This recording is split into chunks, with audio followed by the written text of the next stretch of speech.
In Chapter 1, Fair seeks food for her starving family in a harsh winter forest. After hours of fruitless searching, she spots a doe but also sees an enormous wolf, possibly a fairy.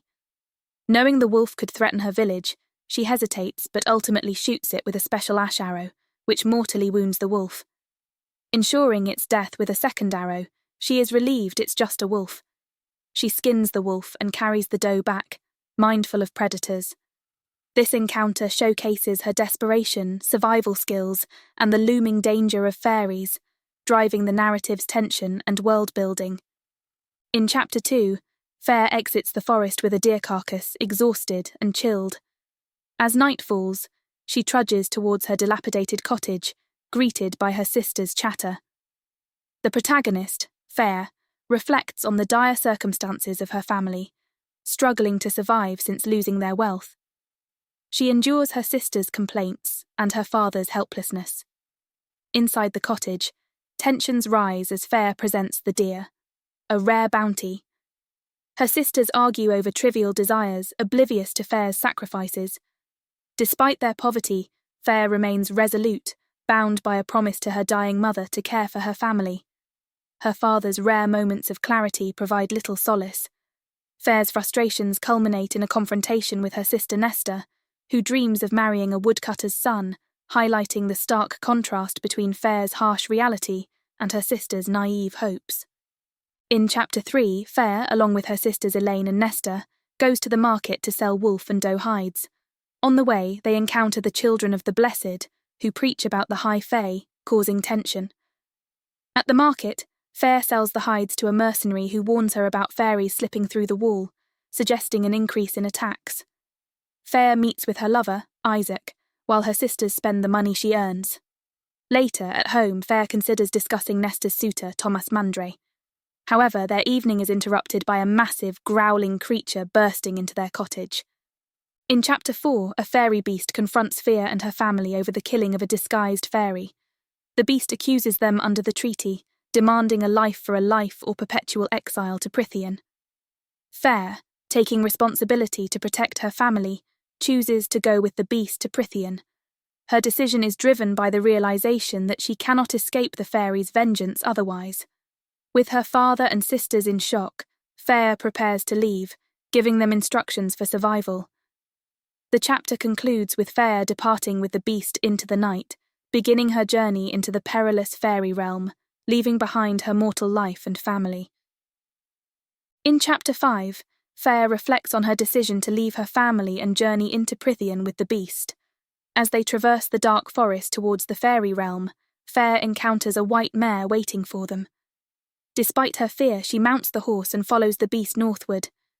She contemplates her fate in Prythian, unsure if she will be a prisoner or something worse. Fair reflects on the power and dangers of the fairies, governed by powerful high lords, and the perilous nature of her journey. She harbours conflicted emotions about leaving her family behind, torn between resentment and concern for their survival.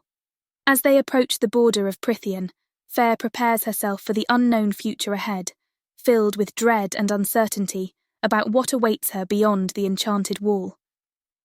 In Chapter 6, Fair arrives at a grand fairy estate after being captured by Tamlin, a High Fae warrior.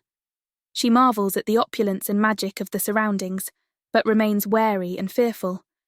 Inside, she meets Lucienne, another High Fae, who shows resentment towards her. It is revealed that Fair killed Andras, a fairy, in self-defense with an ash arrow. Tamlin, the host, decides to keep Fair safe despite objections from others. Fair is given luxurious accommodations but refuses to wear a gown out of fear. Alice, a servant, warns Fair to be cautious among the fairies, as tensions rise over Andras's death. Fair, overwhelmed and suspicious, prepares herself for an uncertain future in Prythian, determined to find a way to return home. In Chapter 7, the story intensifies as the protagonist, Alice, confronts her long-standing fears and decides to confront the mysterious entity haunting her. With her friends' support, she ventures into the abandoned mansion on the outskirts of town, where eerie occurrences escalate. Inside, they discover clues linking the mansion to a tragic event decades ago involving a missing child. As they delve deeper, Alice experiences unsettling visions that blur the line between reality and the paranormal. The group's determination to uncover the truth leads them to a hidden room, where they find a journal detailing the mansion's dark history. Amidst escalating tension, they encounter a spectral figure, triggering a frantic escape. In Chapter 8, Fair navigates the delicate balance of life at Tamlin's estate, keenly aware of her vulnerable position as the only human in a fairy realm plagued by a mysterious blight. She strategizes, considering ways to secure her future amidst the uneasy truce imposed by the treaty. Despite her initial distrust of Lucienne, she contemplates using him as a potential ally to plead her case to Tamlin. During a tense dinner, Fair attempts to maintain a facade of compliance while internally preparing for any contingency, even stealing a knife for self-defense. Her interactions with Tamlin and Lucienne reveal layers of tension and suspicion, highlighting the precariousness of her situation and the complex dynamics within the fairy court.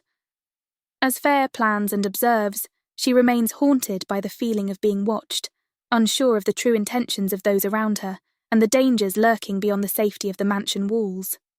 In Chapter 9, Fair plans to find Lucienne alone for information, learning he's on border patrol at the stables. Tamlin interrupts her journey, offering to accompany her, but she declines. At the stables, she encounters Lucienne, who invites her on a hunt. They ride into the woods where Fair tries to glean information about the Fae and the blight affecting them. Lucienne warns her about the dangers of seeking help from certain Fae like the Suriel.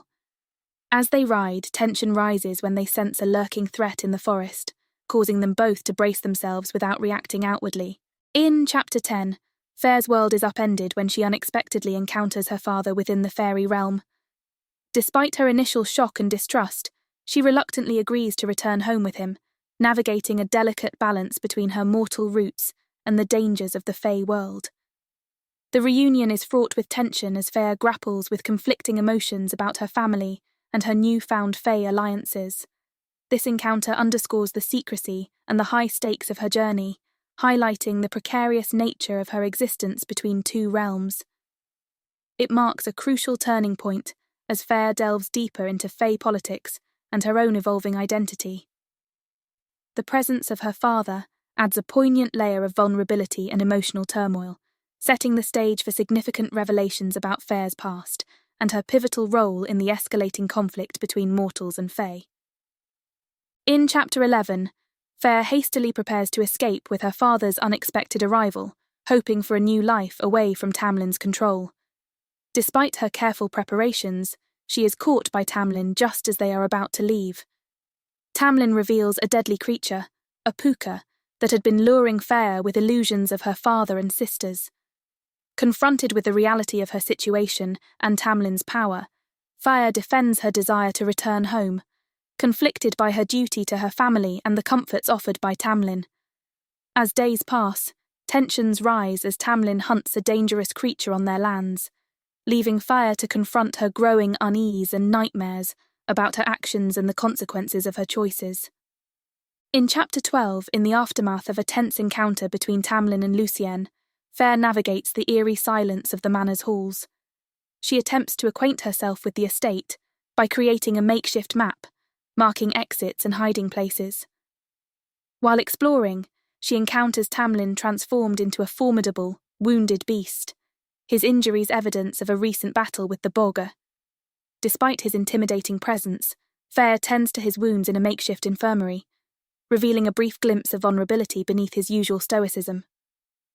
The next morning, tensions escalate as she overhears a heated argument between Tamlin and Lucienne about the blight affecting their lands and its implications for their fragile peace.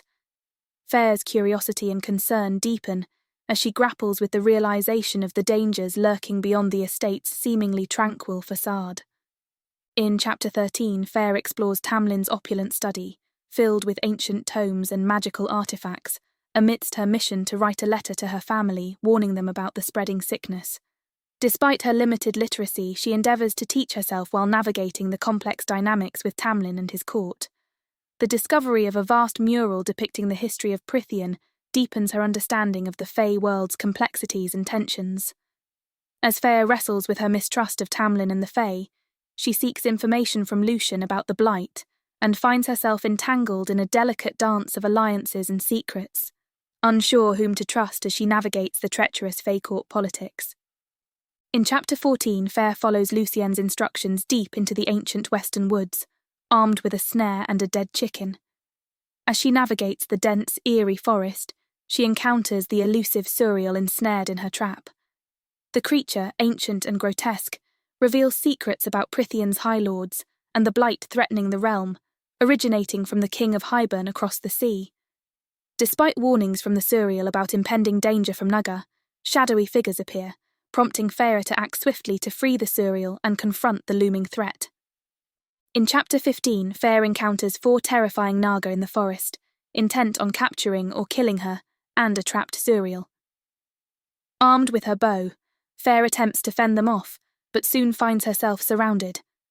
With swift, desperate actions, she manages to wound one Naga and free the Suriel, but is soon overpowered.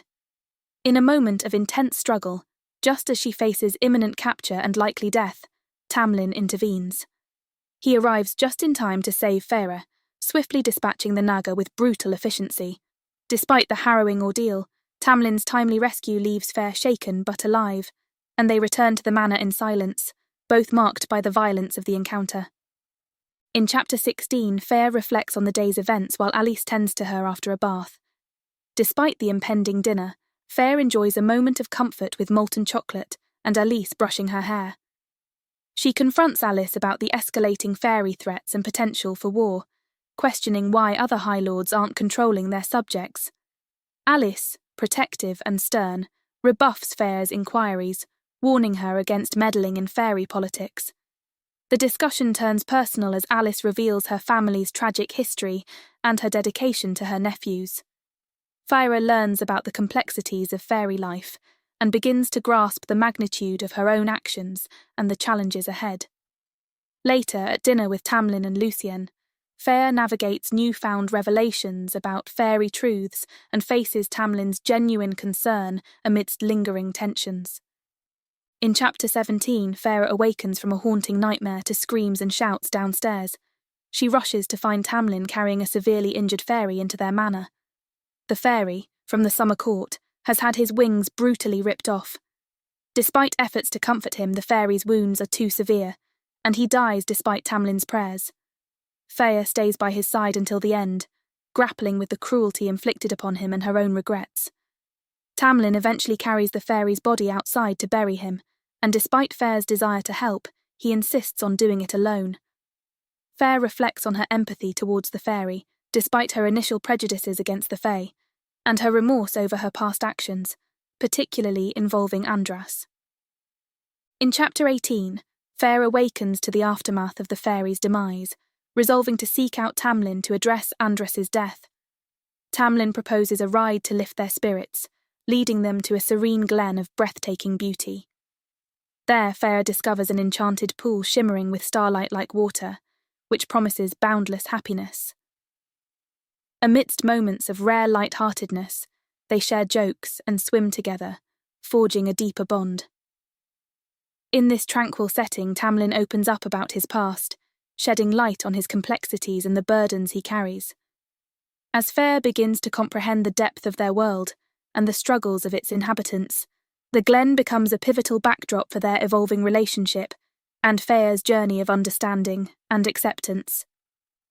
In Chapter 19, as days passed in a blur of painting and exploring the springlands with Tamlin, I found solace and a measure of peace in the vibrant magic that enveloped the spring court. Despite occasional fears and haunting dreams, I began to acclimate to my new life, finding moments of joy in creating art and in the unexpected camaraderie with Tamlin. The world outside Prythian felt distant, almost unreal, as I immersed myself in the colours and rhythms of the fairy realm, trying to capture its essence on canvas while grappling with the weight of my past and the uncertainties of my future. And Chapter 20, Fair defies Tamlin's orders to stay locked in her chamber during Fire Night, drawn by the distant drums and mysterious rituals of the High Fae. Disguised and riding her mare, she infiltrates the gathering where she's almost accosted by 3 malevolent fairies. They plan to take advantage of her until a mysterious, handsome stranger intervenes, scaring them off with a veiled threat. Fire is left intrigued and grateful to her saviour, a strikingly beautiful man whom she's never seen before.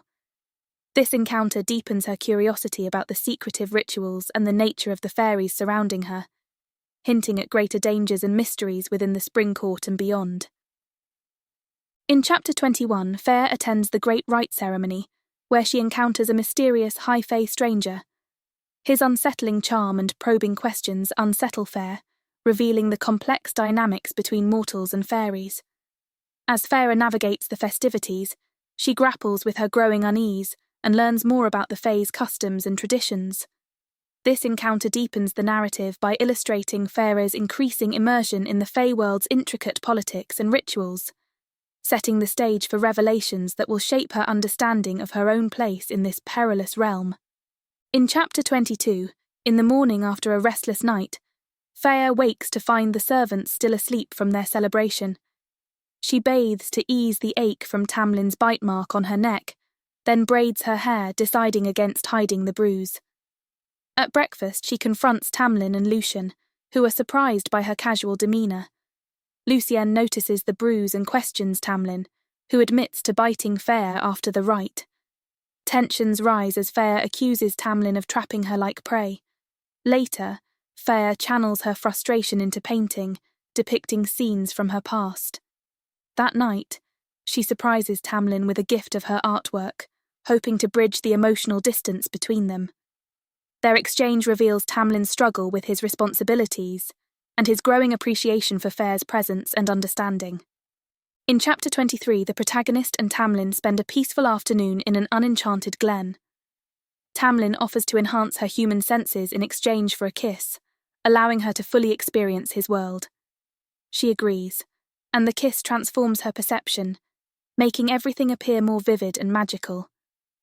She sees Tamlin in his true, radiant form, but cannot remove his mask, which symbolises hidden depths and unresolved issues.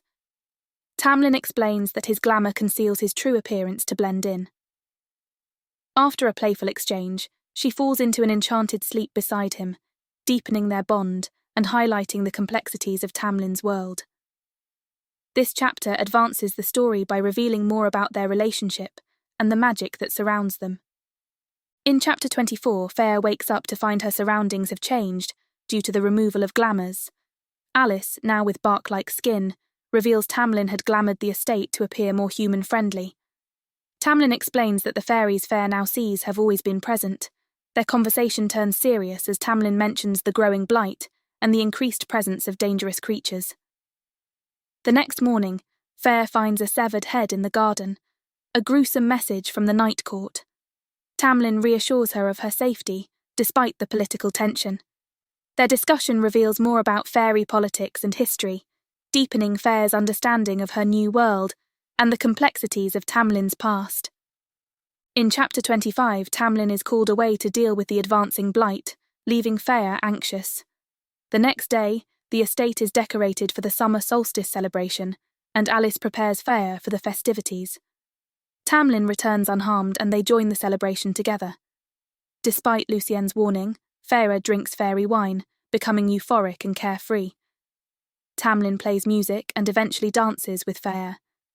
Later, he takes her to a meadow where they witness will-o'-the-wisps celebrating. They share a passionate kiss and watch the sunrise together, with Fair feeling truly happy for the first time. In Chapter 26, Fair, Lucien and Tamlin have a strained meal where tensions simmer. Lucien discloses his duty on border patrol, while Fair and Tamlin reminisce about their recent intimate encounter. Lucien interrupts with alarming news from the Winter Court about a deadly blight affecting young Fae. Their discussion is interrupted by the arrival of Rhysand, the enigmatic High Lord of the Night Court, who provokes tension with veiled threats and unsettling remarks. Rhysand's presence escalates the atmosphere of uncertainty and danger, culminating in a confrontation where he asserts dominance over Tamlin and asserts influence over Fair. Rhysand departing, leaving Fair unsettled and anxious about the implications of his visit amidst the looming threat of the blight and political tensions between the courts. In Chapter 27, Fair reflects on the aftermath of a tense dinner with Tamlin and Lucien, where Tamlin's anger over recent events causes him to send Fair away.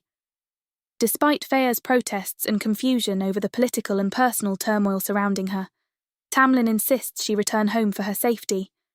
He reveals concerns about external threats and his inability to protect her, especially against figures like Rhysand and the looming Blight. Their conversation is fraught with emotion and intimacy, leading to a passionate encounter that deepens their bond. Ultimately, Fair prepares to leave at dawn, grappling with the abrupt separation from Tamlin and the uncertain future ahead, all while cherishing the fleeting moments of love and intimacy they shared. In Chapter 28, Fair prepares to leave Tamlin's estate, clad in unfamiliar mortal attire arranged by Alice. Despite her discomfort, she bids a terse farewell to Lucienne and faces Tamlin, who insists on her departure for her safety amidst looming threats. They share a poignant farewell, where Tamlin's feelings for Fair become evident, though she hesitates to reciprocate fully. Boarding a magical carriage, Fair is whisked away to a lavish chateau where her sisters, Nesta and Elaine, eagerly await. They reveal their improved fortunes, unaware of Fair's recent experiences. Despite the outward semblance of normalcy, Fair struggles with conflicting emotions, gratitude for her family's safety and a growing sense of unease over leaving Tamlin behind. In Chapter 29, Fair inherits a vast fortune from her deceased Aunt Ripley, consisting of gold and enormous raw jewels. Her father, revitalised by the newfound wealth, meticulously counts and manages the riches. Elaine finds solace in gardening, bonding with Fair over plans to visit the continent's tulip fields. Meanwhile, Nesta remains distant and withdrawn, refusing social engagements. Fair reflects on her time in Prythian, feeling changed by the magic she encountered there. Despite her wealth, she yearns for Tamlin and fears for his safety. Fair revisits her family's old cottage, contrasting her past feelings of imprisonment with Elaine's nostalgic view of it as a refuge. In Chapter 30, Fair returns to her father's manor after distributing money to the impoverished villagers.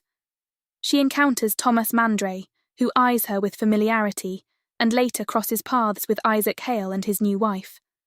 Fair struggles with her social obligations and finds solace in gardening with Elaine. Despite her newfound wealth, Fair is haunted by thoughts of the Blight and Amarantha's potential threat. Nesta confronts Fair about their past, revealing she knew Fair had been taken to Prythian and attempted to rescue her. They reconcile, and Fair begins teaching Nesta to paint. As preparations for a ball in Fair's honour intensify, tensions within the family simmer, particularly between Nesta and their father. In Chapter 31, Fair attends a lavish party where she struggles with guilt over neglecting Tamlin's plight and worrying about the worsening situation in Prythian. The next day, she learns from her family about a tragic incident involving the Bedor family, linked to her dealings with Rhysand.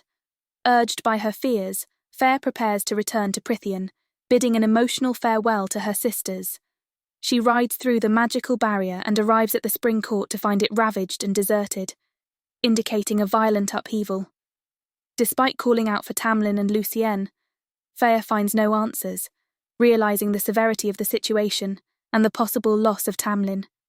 She is left devastated amidst the wreckage, confronted with the grim reality of what has transpired in her absence. In Chapter 32, Fair returns to the ravaged manor, desperate to find Tamlin and Lucian alive amidst the chaos. She discovers signs of a fierce battle, with blood and destruction throughout the house. Despite the damage, she finds no bodies, clinging to hope that they are alive. Alice surprises her in the dining room, initially mistaken for an intruder. Alice reveals that Amarantha has taken Tamlin to her court under the mountain, intending to break him as punishment for failing to break her curse. Alice explains Amarantha's history of cruelty, her usurpation of power from the High Lords, and her plans to conquer both Prythian and the human lands. Fair learns of Tamlin's desperate attempts to break the curse and the tragic consequences of her own actions in failing to save him. In Chapter 33, Fair prepares herself with makeshift weapons and follows Alice to an ancient shortcut cave leading under the mountain. Despite her doubts and fears, she enters alone, navigating through darkness and eerie silence. She discovers a narrow passage opening into Amarantha's domain. Just as she prepares to move forward, she is unexpectedly confronted by the ACOTAR, a terrifying creature from her past. In Chapter 34, Fair's harrowing journey into Amarantha's domain where she is brought before the Queen and Tamlin, seemingly under a curse. The ACOTAR drags Fair through a grand hall filled with fairies and high fae, leading her to Amarantha, who sits on a throne beside Tamlin, seemingly unaware of Feyre. Amarantha challenges Feyre, revealing she must complete 3 tasks or solve a riddle to win Tamlin's freedom. Tamlin appears distant and unaffected, raising questions about his true state. Fiery, desperate to save Tamlin and break his curse, reluctantly agrees to Amarantha's terms, despite the risks and the brutal punishment she receives from the ACOTAR and other fairies in the court. In Chapter 35, Fair wakes in a dungeon after being captured by Amarantha. She suffers from severe injuries inflicted during her attempt to rescue Tamlin.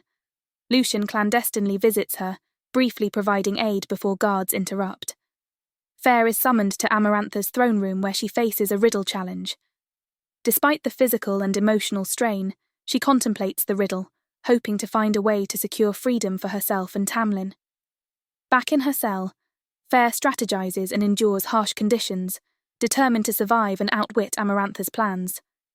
In Chapter 36, Fair is brought to an expansive arena filled with a lively fairy crowd. Amarantha tasks her with surviving a labyrinthine trench populated by a deadly worm-like creature. Fair maneuvers through the muddy trenches, using bones as makeshift weapons and traps. She ultimately kills the creature, but sustains a severe injury to her left arm in the process. Despite her victory, Amarantha shows little regard, focusing instead on the bets placed against Fair's survival. Fair, filled with pain and unresolved emotions, is taken back to her cell, reflecting on her tumultuous situation and her strained relationship with Tamlin amidst the cruelty of Amarantha's games. In Chapter 37, Fairy suffers in her cell, her injured arm causing excruciating pain and fever. Rhysand appears, offering to heal her arm in exchange for 2 weeks of her company each month at the Night Court. Initially resistant, Fair eventually agrees out of desperation, fearing for her life if Lucien doesn't come to help. Rhysand brutally heals her arm, leaving a permanent magical tattoo as a mark of their bargain. Fair wakes healed but marked, realizing she's inadvertently played into Rhysand's plan to provoke Tamlin. In Chapter 38, Fair, burdened by her bargain with Rhysand, is forced to clean a hallway with dirty water under threat of punishment. She encounters the Lady of the Autumn Court, who releases her from the task after recognizing Fair's sacrifice for Claire's life. Later, Fair faces another impossible task in Rhysand's darkened bedroom, removing lentils from ash. Rhysand unexpectedly appears, questioning her about the task and their bargain. He demonstrates his lingering powers and reveals insights into fairy abilities. After Fair's futile attempts, Rhysand dismisses her from further menial tasks with a glamour that controls the guards.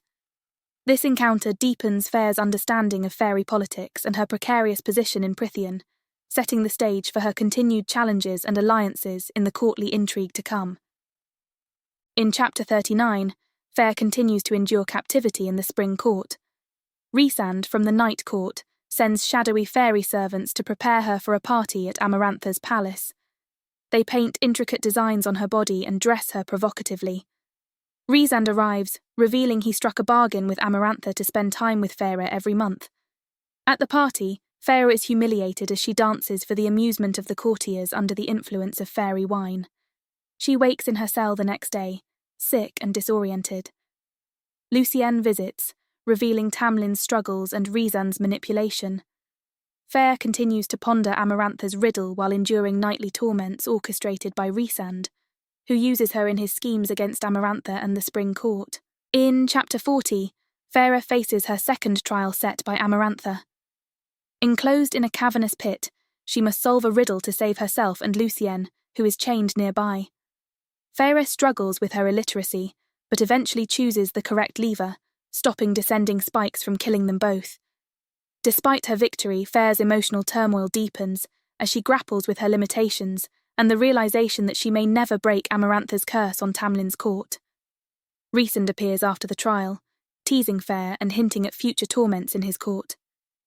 Fair is left emotionally shattered, reflecting on her failures and the challenges ahead, yet finding a renewed determination to endure and protect those she cares about amidst the relentless cruelty of Amarantha's trials.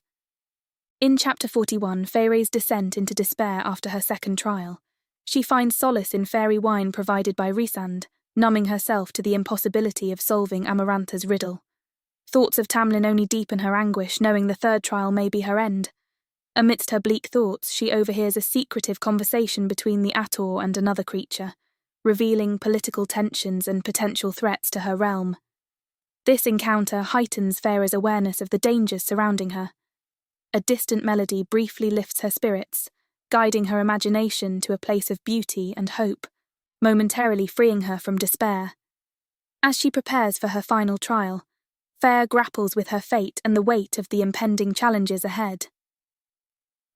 In Chapter 42, Farah navigates a precarious fairy party where hidden agendas and impending danger loom large.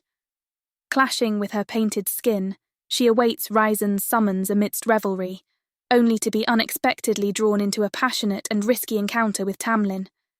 Their moment of intimacy is abruptly shattered by Ryzen's cruel interruption, threatening exposure and dire consequences under Amarantha's rule. Amidst the tension and secrecy, Rhysand reveals strategic insights to Farah, highlighting their shared struggle against Amarantha's tyranny. Emotions swirl as Farah confronts her conflicted feelings for Tamlin and the complexities of her alliance with Rhysand. The chapter unfolds with a sense of urgency and impending peril, setting the stage for pivotal trials that will determine their collective fate in a world fraught with political intrigue and dangerous desires. Chapter 43 of Farah faces her final trial under Amarantha's cruel rule. She is brought into the throne room, wearing her old, stained clothes, and confronted by a silent crowd of fairies. Amarantha taunts Farah, reminding her of the stakes in the impending third trial. Farah is tasked with using ash daggers to kill 3 innocent fairies or face her own death. Despite the pressure and the horrifying choice, Farah reluctantly begins, killing the first fairy amidst pleas and cries. As she faces the second fairy, a young woman, Farah is overwhelmed with guilt and sorrow. When it comes to the final fairy, Farah realizes a crucial truth about Tamlin, her love and the nature of Amarantha's control over him. With newfound determination and understanding, Farah makes a bold decision that changes everything, setting the stage for a dramatic confrontation with Amarantha and the fate of Prithian hanging in the balance. In Chapter 44, Farah stabs Tamlin with an ash dagger, but it strikes something hard, sparing his life. Amarantha, enraged by Farah's victory, refuses to free Tamlin and his court, twisting Farah's terms. She unleashes excruciating pain on Farah, demanding she renounce her love for Tamlin. Rhysand attempts to help but is overpowered. Despite the torture, Farah recalls her love for Tamlin and past sacrifices, refusing to yield. Tamlin pleads with Amarantha, but she ignores him. On the brink of death, Farah realizes the answer to Amarantha's riddle is love. She declares it, causing a significant shift. However, before the outcome is revealed, Farah's spine breaks, leaving her fate uncertain. In Chapter 45, Farah's perspective shifts to Rhysand's eyes, witnessing Tamlin transform into a beast after Farah's death. Enraged, Tamlin attacks Amarantha, crushing her against a wall and ultimately killing her by ripping out her throat. The fairies and High Fae, now maskless, prevent Amarantha's guards from interfering. With Amarantha dead, silence falls. Tamlin, devastated, cradles Farah's broken body, weeping. Various High Lords, including Lucien's father, approach Tamlin and each bestows a drop of light upon Farah's body. Finally, Rhysand steps forward, returning Farah's soul. Tamlin, his hand glowing with light, whispers his love for Farah and places his hand on her heart, symbolizing his hope to revive her. In Chapter 46, Farah awakens after defeating Amarantha and realizes she has transformed into a High Fae. Struggling with the guilt of killing 2 High Fae to save Tamlin and his court, she grapples with her new identity and heightened senses. Tamlin reassures her that her actions are necessary, but she remains haunted by the memories. They share an intimate moment, reaffirming their bond. Later, Rhysand appears to say goodbye, revealing his intent to help her during the battle. Farah reflects on her human heart's pain despite her immortal body. As Tamlin and Farah leave the mountain, they find solace in returning home, determined to face the future together.